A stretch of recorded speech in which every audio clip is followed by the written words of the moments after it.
आफूले यो कार्यकालमा भाषण कम काम धेरै गर्ने पक्षमा रहेको प्रधानमन्त्री पुष्पकमल दाहाल प्रचण्डको भनाई। सिंहदरबारमा नागरिकको सहज पहुँच पुर्याउन प्रधानमन्त्री प्रचण्ड र गृहमन्त्री रवि लामिछाने बीच छलफल। बालकोटमा ओली र रवि लामिछाने बीच भयो भेटवार्ता। के भयो कुराकानी, यसको बारेमा पुरै जानकारी। राहदानी वितरण सहज बनाउन गृह मन्त्रालयले गठन गर्यो विज्ञको टोली। आज राष्ट्रिय एकता तथा मेलमिलाप दिवस विभिन्न कार्यक्रम गरी मनाइँदै गल्तीको ढाकछोप होइन आत्मसमीक्षा गरौँ भन्दै मेलमिलाप दिवसमा कङ्ग्रेस महामन्त्री द्वय गगन थापा र विष्णुप्रकाश शर्माको धारणा। अर्को पार्टीमा विलय हुने रुचि नभएको एकीकृत समाजवादीका उपमहासचिव जगन्नाथ खतिवडाको टिप्पणी। पार्टी प्रवक्ता डाक्टर प्रकाश शरण महतले आफूलाई हातपात गर्न कोसिस नगरेको नेपाली कङ्ग्रेसका उपसभापति पूर्णबहादुर खड्काको भनाई। अङ्ग्रेजी नयाँ वर्ष 2023 लाई स्वागत गर्न देशका ठाउँ ठाउँमा विभिन्न कार्यक्रम। पर्यटन क्षेत्रमा उत्साह। पोखराको लेक साइडमा स्ट्रेट फेस्टिभल सहित विशेष कार्यक्रम। निर्मला पन्तको हत्या प्रकरणको अनुसन्धान गर्न 5 सदस्यीय छानबिन समिति गठन। कम्बोडियाको घटनाप्रति प्रधानमन्त्री प्रचण्डद्वारा दुःख व्यक्त। निराकारको शव ल्याउन पहल गर्ने। आजको मौसम तराईमा बाक्लो हुस्सु, हिमाली क्षेत्रमा हिमपातको सम्भावना। भोलि पोखरा अन्तर्राष्ट्रिय विमानस्थलको उद्घाटन। पोखरामा सार्वजनिक विदा।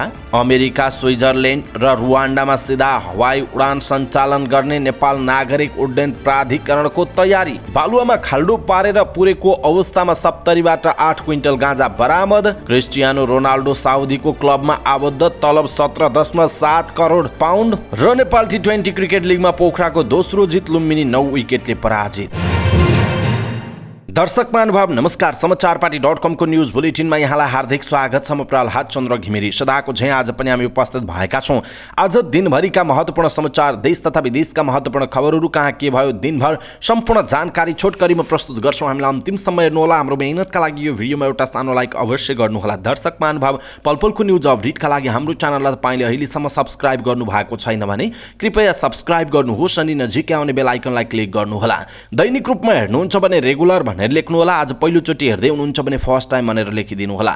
दर्शक महानुभाव, देशभित्र हुनुहुन्छ भने आफू रहेको गाउँठाउँ सहर जिल्लाको नाम लेख्नुहोला।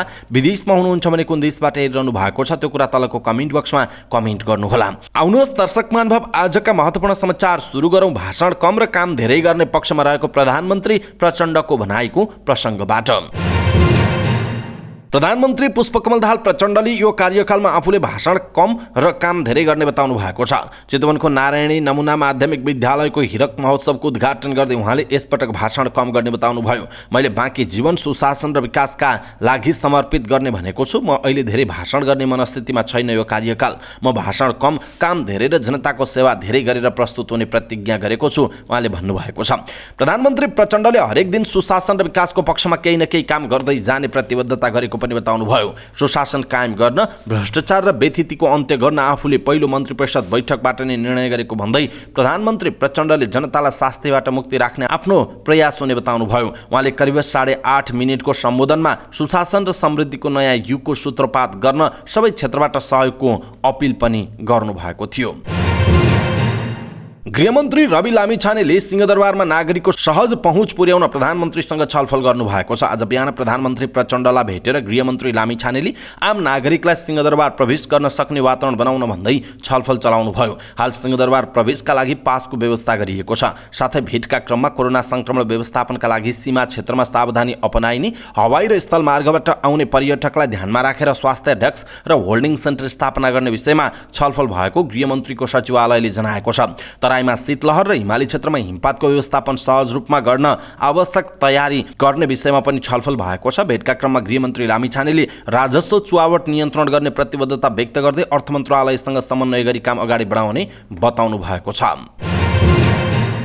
नेकपा एमालेका अध्यक्ष केपी शर्मा ओली र उपप्रधानमन्त्री तथा गृहमन्त्री रवि लामिछाने बीच भेटवार्ता भएको छ। ओली निवास बालकोटमा शनिबार बिहान भेट भएको लामिछानेका सचिवालयका संयोजक दीपक बोहराले जानकारी दिनुभएको छ। एमाले, माओवादी केन्द्र, राष्ट्रिय स्वतन्त्र पार्टी सहितको समर्थनमा पुष्पकमल दाहाल प्रचण्डको नेतृत्वमा नयाँ सरकार बनेको छ। मन्त्री परिषद विस्तार र अन्य राजकीय पदहरूमा भागभण्डा बाँकी नै छ। सरकारलाई समर्थन गर्ने दलहरूले सरकार सञ्चालनका लागि न्यूनतम साझा कार्यक्रम ल्याउने सहमति पनि गरेका छन्। सरकार सञ्चालनका लागि सरकारलाई समर्थन समर्थन गर्ने दलहरूको उच्चस्तरीय संयन्त्रको संयोजक एमाले अध्यक्ष केपी शर्मा ओली नै रहनु भएको छ। यही सन्दर्भमा ओली र प्रमुख सत्तारूढ घटक राष्ट्रिय स्वतन्त्र पार्टीका सभापति समेत रहनुभएका लामिछाने बीच भेटवार्ता भएको जनाइएको छ।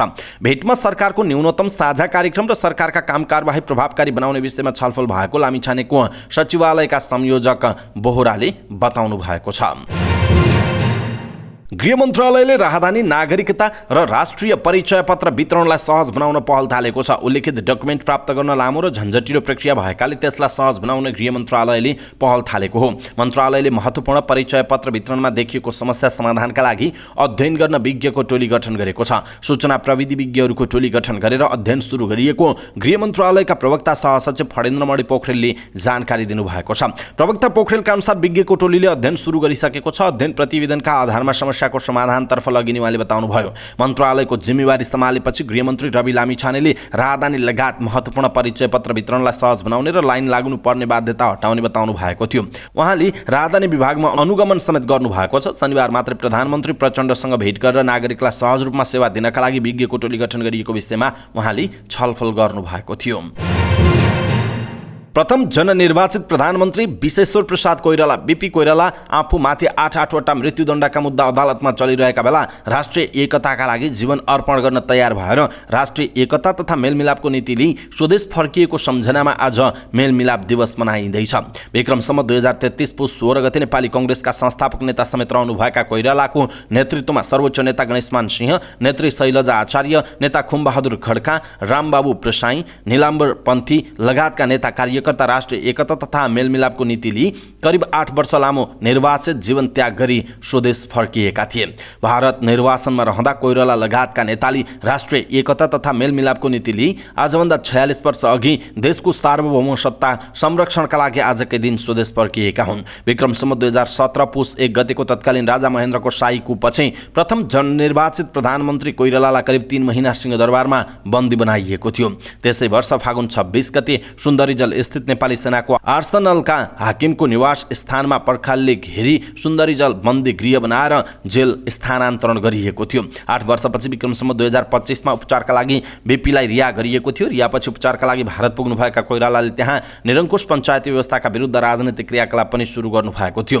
विमानबाट त्रिभुवन विमानस्थलमा ओर्लिने बित्तिकै कोइराला, नेता गणेशमान सिंह लगायतलाई फेरि सुन्दरीजलमा लगी बन्दी बनाइएको थियो। विक्रम सम्वत 2034 जेठ 27 गते मिति खाली राखी उपचारपछि फिर्ता भई कारागारमा फर्किने गरी बीपी कोइरालालाई रिहा गरिएको थियो। यसपछि एकपटक सुन्दरीजल बन्दीगृह फर्काई प्रहरी तालिम केन्द्र महाराजगञ्जमा उनलाई बन्दी बनाइएको थियो। 24 रोपनी क्षेत्रफलको बन्दीगृहलाई 2061 भदौ 24 गते बीपी संग्रहालयमा परिणत गरिएको छ। बन्दीगृहमा बस्नु अघि विक्रम सम्वत 2008 मा उहाँको दोषी चस्माको कथा संग्रह प्रकाशन भएको थियो। कोइराला राजनेताका साथै नेपाली आख्यानमा यौन मनोवैज्ञानिक धाराको प्रवर्तकका रूपमा पनि चिनिनुहुन्छ।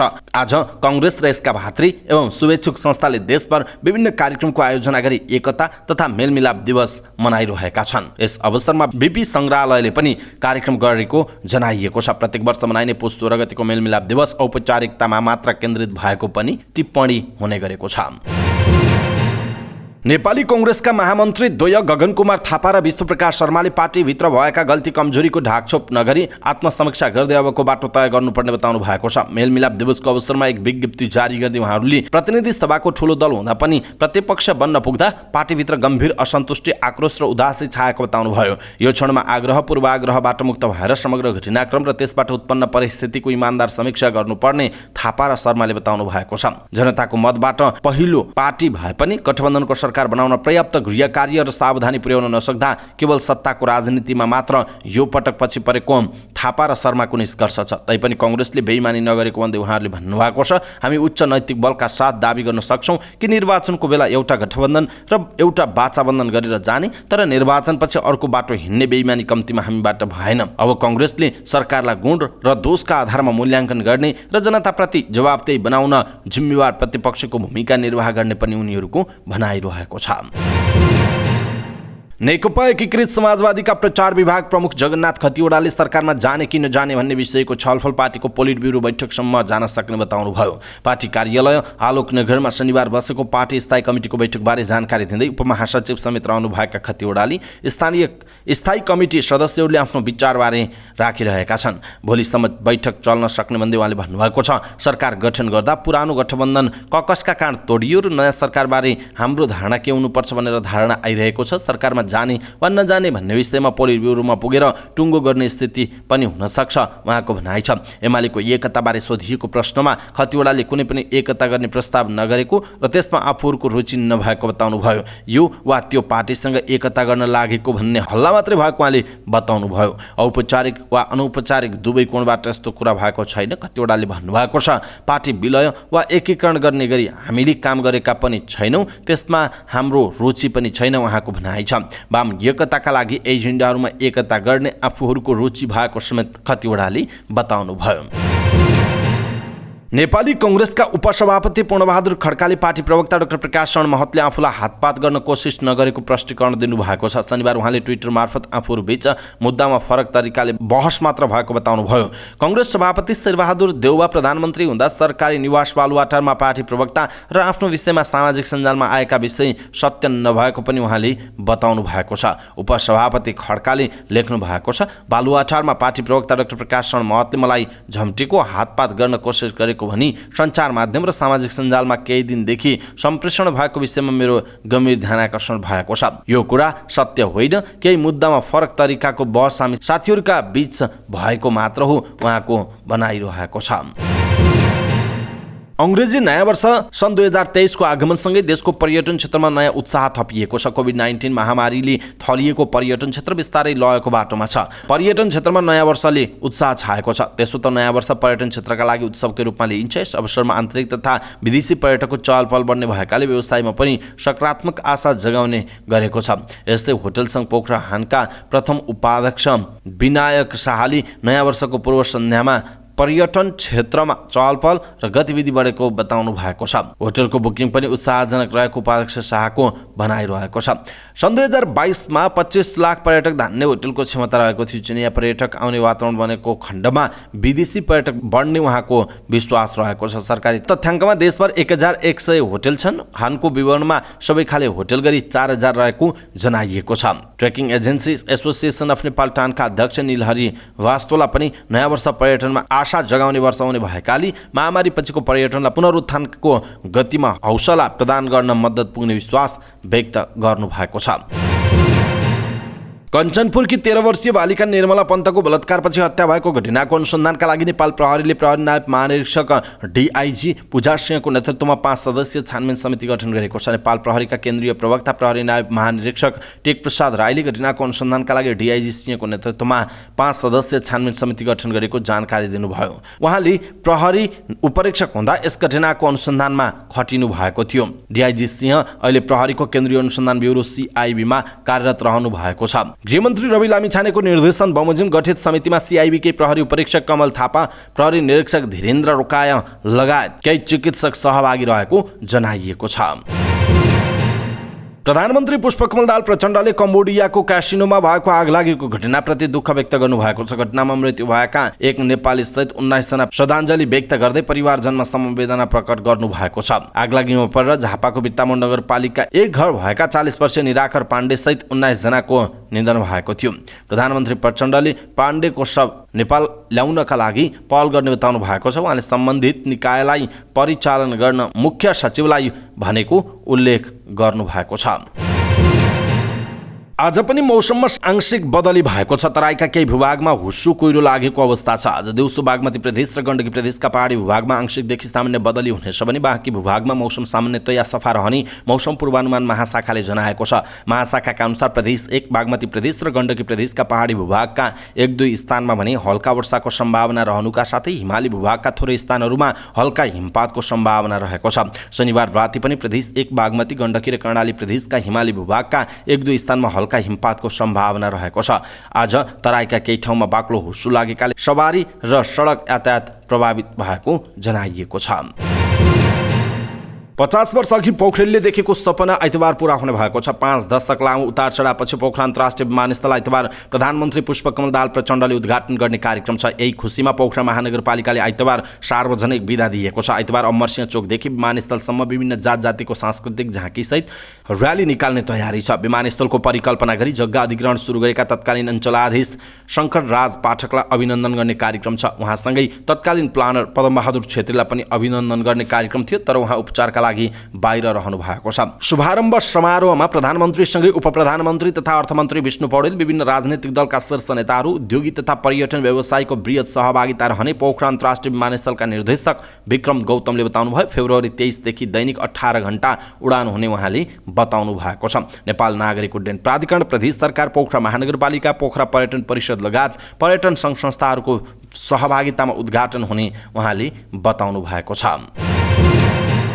सरकारले अमेरिका, स्विजरल्यान्ड र रुवान्डामा सिधा हवाई उडान सेवा सञ्चालन गर्ने तयारी गरेको छ। संस्कृति, पर्यटन तथा नागरिक उड्डयन मन्त्रालयका सचिव सुरेश अधिकारीले यसबारे जानकारी गराउनु भएको हो। नेपाल नागरिक उड्डयन प्राधिकरणको 24औं वार्षिक उत्सवको अवसर पारेर शनिबार काठमाडौँमा आयोजित एक कार्यक्रममा बोल्दै उहाँले त्यसका लागि अमेरिका, स्विजरल्यान्ड र रुवान्डामा हवाई उडान सेवा सम्झौताको प्रक्रियालाई अगाडि बढाएको पनि स्पष्ट पार्नुभयो। बाह्य पर्यटकहरूको संख्या नेपालमा बढ्दै गएकाले पनि ती देशहरूमा सिधा हवाई उडानको आवश्यकता रहेकाले सरकारले यस कामलाई प्राथमिकताका साथ अगाडि बढाएको सचिव अधिकारीले बताउनु भएको छ। कार्यक्रममा बोल्दै नेपाल नागरिक उड्डयन प्राधिकरणका महानिर्देशक प्रदीप अधिकारीले दुर्गम क्षेत्रहरूमा उडान भर्ने वायु सेवा कम्पनीहरूलाई आर्थिक राहत पुर्याउनका लागि अतिरिक्त समय सञ्चालन शुल्क खारेज गर्ने निर्णय गरिएको पनि बताउनु भएको छ।